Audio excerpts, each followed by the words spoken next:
About the number 2 guy on your big board, Travis Hunter. This is fascinating. Everybody loves a two-way guy that can play offense Yeah. and defense. It's a throwback. He is one of those guys. What is the ceiling on someone that is going to kind of share his time? And do you like him more as a receiver? I've seen people rate him as the number 1 guy as a receiver, and then obviously as a corner. So, like, where do you kind of lead? Which one, or do you like both? I think the hard part about him and what makes him so good is I could honestly see him becoming an elite player, a Pro Bowl player at either spot.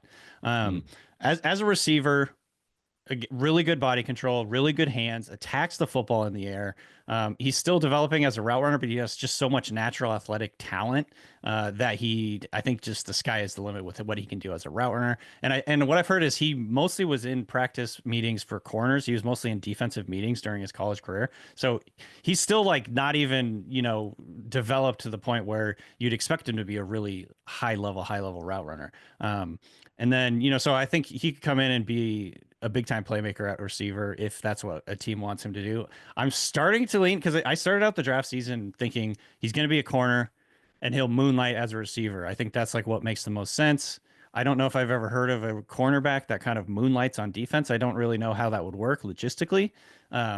But I think he's good enough to be a receiver full time and then also play defense. As for cornerback, I mean, he's instinctive in coverage, tons of ball skills. He plays, corner like he's a receiver.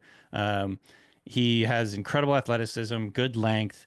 He's a, fiery playmaker. So he ticks like all the boxes you're looking for at corner as well. So I honestly don't know what to do with him. I think it's going to be fascinating to see where teams put him and if he ends up playing full time on both sides. I think like that'd probably be, I would be a little surprised if teams play him full time on both sides of the football. But I think at the very least he's going to moonlight on one side of football. I started out the draft season thinking he would moonlight at receiver, and I'm starting to believe more and more as this kind of goes along that he might moonlight as a corner and just play full time receiver. So again, I can't wait to see what happens with this guy.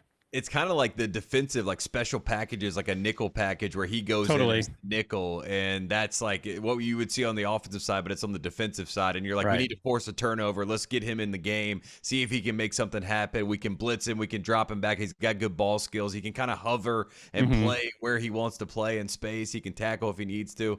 I like that. I like that it's kind of like a defensive weapon. That's pretty cool. I mean, that's exactly kind of what I'm starting to picture. And I guess maybe just since it's not common or it's never really happened, I don't know exactly how it would work.